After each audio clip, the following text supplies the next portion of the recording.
Hi, welcome to the call. This is the 2016 update for October. My name is Troy Patton. I'm a CPA and ABV, and I'm the president of Archer Investment Corporation and actually one of the portfolio managers. Today I'd like to, hopefully you're listening to this call to get some insight as to what the markets are looking like and what they've been doing and obviously what they're headed towards. I would tell you that this is probably one of the most exciting times and nerve-wracking times in the markets. Although we haven't seen quite the volatility that we have come to expect in the past, we may see a little bit more of it as we get closer to the November election. And so with that in mind, I'd like to go ahead and get the presentation started and kind of see where we go from here. And obviously, if you ever have any questions, don't hesitate to give your investment advisor representative a call and talk to them, or they can get you in touch with us, and we're more than happy to talk to you, because I do think now is a pretty interesting time. And there's obviously a lot of questions out there, a lot of questions about what the market's going to do, what our country's going to do, how things are going to behave, and so on. So let's try to cut through some of the chase and see what everybody's doing out there. So right now, when we talk here in the office and we go through our weekly meetings 3 times a week, and we sit down and we talk about everything, one of the questions that always comes up, we always say, well, if the market is so high, what is so wrong? Because there's a lot of things that are wrong with the economy, but there's also a lot of things that are right. And if we want to take a look at just a couple of those things, I mean, look at this chart, and I apologize if the charts are a little bit fuzzy, but civilian unemployment rate and year-over-year growth in wages of production and non-supervisory workers. So basically, unemployment claims are at a half-century low. Whether you like it or not, that's just the way it's calculated. They're at a half-century low. And this indicates that the economy, that we're basically at or close to full employment. Typically, when we're at or close to full employment, we typically start to see some sort of wage growth. And as you can see by the chart in the blue line, the light blue line, we have started to see some kind of wage growth. Here's the other thing. Our wage growth over the next 5 to 10 years is expected to rise. And the reason it's expected to rise is because there are less and less workers coming out into the workforce as there used to be. As the baby boomers are maturing, or they're getting to the point where you may hear some of the unemployment rates include participation rates, and the participation rates are actually low. That means people have left employment. They've felt like employment's not been very good, and they've left the workforce and really don't plan to come back to it. Now, quite frankly, with unemployment this low, you may see more of them come back to the employment ranks and become employed, which may keep wage growth low. However, we believe that a lot of those folks aren't going to return, and that wage growth may indeed rise. And if that's the case, we're likely to see unemployment stay pretty steady here. But, again, our 50-year average is 4.2%. We're running on wage growth, we're running about 2.5%. Our 50-year average on unemployment, on the unemployment rate is 6.2%. We're at 4.9.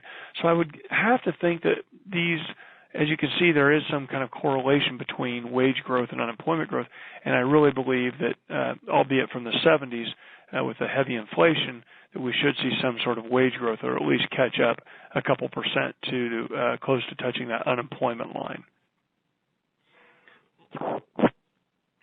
In addition to this, the M2 growth, which is basically money in the banks, it's retail money market funds, savings, small deposits, all the corporate amounts invested and saved in cash and IRAs is close to $12 trillion. That's with a T, trillion dollars. And the M2 money supply, as a percent of our nominal GDP, is now running at about 70%. And as you can see, this is extremely high.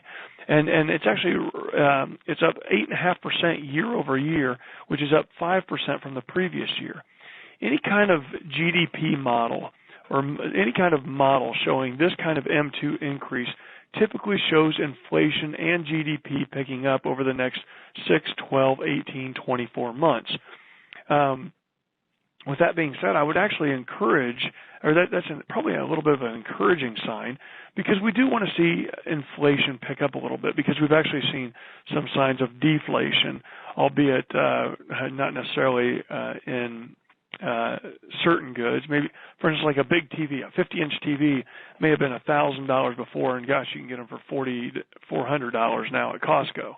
So, we probably need to see some inflation and some decrease in the dollar, frankly, to help increase profits going forward. I do want to talk a little bit about interest rates and some things like that, and just a quick cartoon. No, just hear him out. Maybe we are being too defensive. In the past, we've been very defensive on interest rates, saying that interest rates had to move higher, and quite frankly, we've been incorrect on that. We really still believe that interest rates have to move higher at some point as soon as the government interference gets out of the way. Now, we can argue politically, whether that government interference has helped or hurt the economy, whether it's helped us with the unemployment rate, or whether it's hurt our comebacks of steady GDP growth over the last several years, which has been very anemic at best. But it's still worth mentioning and talking about interest rates and how they are going to impact the economy and so on and so forth. Okay? But before we do that, let's talk a little bit about earnings. Frankly, earnings in the United States and the larger companies have really been non-existent. I mean, there's been no growth. I shouldn't say they've been non-existent. There's been no growth in these. In fact, as you can see from the chart here, the blue line is every quarter we figure out what the earnings have been, and if they are higher than the prior year, same quarter over quarter, and then whether they're higher than the previous quarter. And quite frankly, folks, this is the first time we've seen that blue line above the prior year and prior quarter all at the same time on the quarter-to-date numbers. So although I'm encouraged, as you can see, earnings have really stagnated here. And the S&P 500 change in forward 12-month earnings per share versus the change in price over the last 10 years that you can see in that blue line, it's really been non-existent. Now, the S&P has risen, and frankly, as you can tell, the S&P 500 is not going to rise unless earnings rise. Okay, I mean, those are the facts. There's two things that are going to affect our stock market. One is higher earnings, and two is higher inflation. And one or both of those have to exist before we see the market move higher. Okay. Here's just another chart showing our earnings and basically the estimates of earnings. And the estimates of earnings is this these green bars, and it's basically is what it is. It's the consensus analyst estimates over the next basically 18 months. Now, I will tell you that we should have some positive things going on here, and I mentioned this last quarter, and it's the year-over-year percentage change in the U.S. dollar. I would expect that the U.S. dollar would be weakening here at some point, although we haven't seen that as of yet. In fact, over the last 7 months, it's actually risen here a bit. But we should see that subside at some point in time, as long as the Fed kind of gets out of the way and they continue and they don't go out and extraordinarily expand their balance sheet like they have in the past. We should see the dollar fall just a bit. And in addition, we've just come off probably one of the worst times in the energy sector in terms of the falling price of crude oil. And that falling price of crude oil is obviously dramatically hurt earnings for the energy sector. And so we should see that start to rebound as we think oil stays around this $50 level that it's at currently, and even frankly moves closer to maybe the upper 50s to even possibly the low 60s over the next 12 months. That should bode well for the energy sector and start to put more profits in the coffers of those companies and obviously expand earnings for the S&P 500 companies. Well, as we talk about these earnings and where the market's at currently, we actually can see that the market from a historical standpoint is somewhat overvalued in terms of a 25-year average. of earnings. In fact, the forward estimate of earnings, it's running at about 16.8 when the average is right around 15.8. Now, I would like to point out to you that although that appears to be overvalued by some measures, there are some measures where, frankly, it is a bit undervalued in terms of dividend yield. The average dividend yield of the S&P 500 is about 2.2%. The 25-year average is about 2%. That tells us that we're about 0.4 standard deviations away from where the market should be, which would make the market rise to a significantly higher level, or at least I would say maybe a couple hundred points on the S&P 500. Again, the same with price to book, and probably more importantly, and I think most importantly, is the earnings yield spread. And that earnings yield spread, as you can see here on the bottom, is 1.7%. I've got another chart here in a bit that's going to explain this in a little bit further detail. But the earnings yield as of October, based on the past 12 months for the S&P 500, is running about 5%. That means if you were in the S&P 500, it's growing at about 5%. Well, the yield on the 10-year Treasury is about 1.72%, and on a 10-year AAA corporate bond is running around 3%. So the question is this: would you be willing to put your money away for the next 10 years in a Johnson & Johnson bond earning approximately 3%, or would you rather put it into the S&P 500 where you have earnings yield running about 5%? Now, quite clearly, that does not mean that the stock price is going to appreciate every year 5%, but it typically means that we can expect about a 5%, at least a 5% appreciation in the earnings yield of companies at this point in time. And I would tell you that, that 5% along with a dividend equates to about a 7 to 7.2, 7.5% return on our investments over the next 12 months. And typically that's what I would be expecting. The one thing that can make that rise higher is frankly the fact that the market trading at where it's at is at about a 5%. If the market moved much higher, that 5% would begin to decrease a bit and get closer to the 10-year corporate bonds and 10-year Treasury bonds, which would make the market more fairly valued. So at this point, I actually believe that the market's somewhat undervalued based on where we're at. If we're going to see a rise, in earnings. And in fact, I would tell you that it's very possible that interest rates could rise. In fact, as I said before, we've been wrong and too defensive on bonds for some time. And if you look at this chart, basically what this chart is showing, it's showing the secular movements in a 10-year Treasury. And as you can see, this last red line down is where we're currently at. So we have seen the 10-year Treasury rebound to 3% back in 2014. But since then, it's declined again. And we've been in the same cyclical pattern, really since the 1980s. And people have made a lot of money in the bond market. I mean, the 10-year Treasury at one point went over 15%, as you can see. And now we're right around 1.7%. Is this the bottom? I don't know. I mean, the secular pattern shows that it could possibly continue to move lower. Although, I think we'd have to possibly see some sort of recession for that to move lower, where people move more money into the bond market than they do the stock market. So at this point in time, I would tell you that that's probably unlikely to happen. But it's also somewhat of a self-fulfilling prophecy, and you can actually see this bottom portion. This whole leg down here, the secular portion, is summarized here. So you can see it how it appears here, and we can see that we have hit 3% back into 2014. But let's just say interest rates rise, for instance. Let's say they go back to 3% on the 10-year Treasury. Well, the one thing that we can kind of look at then, and we'd say, well, if it rose, that would make the market skittish, and housing would decline, and people would quit getting mortgages and that sort of thing, and they'd quit building. And if that did happen, then what would happen is the market would falter a bit, and interest rates would come down as more people put their money into bonds as more of a safety net or a source of safety, and it would drive those interest rates back down, and then once again we would go and do the same thing again. So we're in this secular cyclical pattern of lower interest rates, things get healthy again, the interest rates rise, things fall off, they go back down, and so on and so forth, and it keeps repeating and repeating and repeating, and each time we've taken a little bit of a leg lower.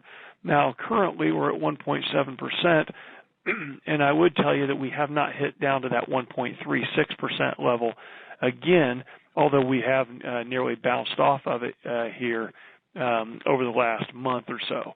So it's going to be interesting to see if we break through that level and we create another bit of a cyclical secular downturn again.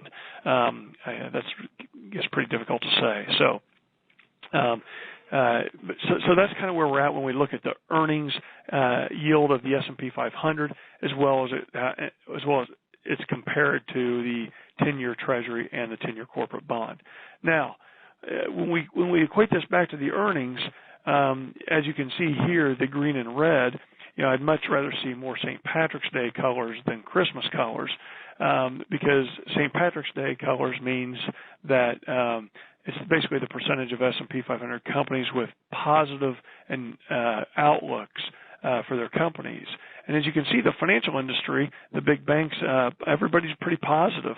Obviously, they've learned how to make money in these low-rate environments, and if rates rise, that'll continue to move those company stocks even higher. In fact, as of this morning, J.P. Morgan had a pretty good earnings report, beating on the top line of revenues and the bottom line of earnings.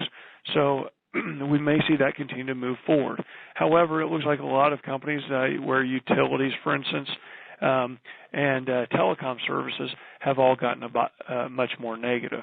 And part of that, I would suspect, is really due to utilities have been slowing. They've been trading at extraordinary multiples only due to the low interest rates, and I don't foresee those companies continuing to do as well as they have in the past. So really, the question comes back to this. We think inflation's in check. We would say that's probably the case. We would also say that we're in this cyclical pattern of interest rates up and down. So what can move the markets higher? It's really earnings, and I think that's really the bottom line. We need to see higher earnings. As you can see by this chart, even going back, into July, the market's been really stagnant because we have to see some guidance from the big companies in terms of their earnings moving higher. And we've tried time and time again to bust through this line, and it really has been a snooze fest. In fact, we've seen we saw a record 75-year volatility measures. That means the market moved up and down by the least amount of time. We did see the S&P try to break out in August and September, only to kind of throw it back and broke our resistance right back down into this pattern. I mean, this is a little bigger shot of kind of where we are in the S&P 500 over the last couple of years. But really, the S&P 500 over the last 2 years really has not moved much. Yes, we saw a couple dips down, but as interest rates got back down again, it spurred more incentives and got us right back up. So we really need to see the markets moving higher. With the 10-year moving a little bit higher here lately, we've seen utilities start to decline, and that's in the red. That's in the red, and the financials are in the black, and that's really started to move higher. Oftentimes, a lot of people think there's a couple things that drive the market higher, and that's earnings in transports and financials. And really, until we see those earnings in the financial sector start to rebound and we get off a lot of this government regulation and the headline risk of those companies, we really think those companies are going to do pretty well and move the market higher.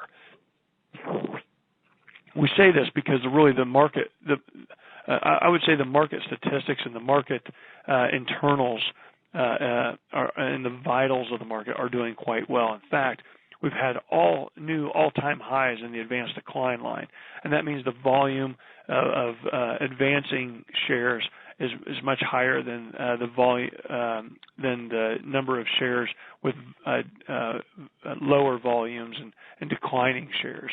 So the advanced decline line is something that we watch on a consistent basis, and it really does lead us to kind of where that market is headed. In fact, if we go back, into June and July, and there was a period of time that we showed you, and if we could expand this even further, that it was much higher, and we always said, in fact, I think it was in the last quarter, we said we need to see that advanced decline line rebound, and where more companies are participating to really the tide lifts all boats, and that will lift the market much higher. So we're still kind of waiting for that. We feel like the consumer's in great shape. As you can see here, household debt services in the third quarter of 2016 is really running pretty low around the 10% level. Obviously, you can see in the fourth quarter of 2007 it was about 13.2%, quite a bit higher there. Household net worth has continued to rebound. Total assets of the consumers has increased, as well as mortgages decreased. We think those are all positives. Here's some more just good information. Housing affordability continues to be low, and that's really driven by low interest rates. The average interest rate on a U.S. mortgage, again, continues to be low. Obviously, this does hurt seniors in terms of what they can earn on interest rates and CDs and things like that, but overall, it's what's propelling our economy. And although I hate to see it for those folks, hopefully there'll be some opportunities for some rising interest rates, and as it's pushed a lot of those investors out of those CDs and really into those utilities and dividend-type paying stocks. Okay, so the next slide here, it's really the percent of months in which the S&P closed higher than it opened. And this is from 97 to 2016. And the reason I put this up here is we're in October, and we typically see about a 2% increase in the stock market. And I really do believe that that the market's going to keep moving higher in October, November, December. You can see here it's pretty easy that these are some of the best months typically from a return standpoint in the stock market, and we think this is going to be no different. So we really possibly believe that the market could move anywhere from 2 to 5, even 7% higher going into year end. With that being said, we know that the market always moves higher and lower in any given year, and as you can see here, and we put this chart up all the time, just because the market moves higher does not mean it can't move lower. In fact, typically, any market that moves higher on a consistent basis is probably setting itself up for some pretty good failures, as we did in the past in 2001, 2002. Those previous years were they were just running up high, and nobody believed, that the market could settle down. But those red numbers, really, all those do is those insinuate that the market can move lower, and in fact, off their highs of each year, they do tend to move lower, even though the market has moved higher by year-end's time. So the market is going to be volatile, even though we haven't seen that for the last 3 months. I would expect more volatility on the horizon, especially given the election and polarization of the two candidates that we have currently. This next slide really just shows that the average investor continues to only make about 2.1% when the S&P 500, or a good 60-40 moderate allocation without taking a whole lot of risk, and I shouldn't say a whole lot, but I mean a much subdued risk, has ran about 7.2%. So again, diversification is the key. That's where I would keep investing in a diversified portfolio. I think that's very positive for the investor. And again, staying in the market over time. I know we've had people that have tried to time the market, and people think they can time the market.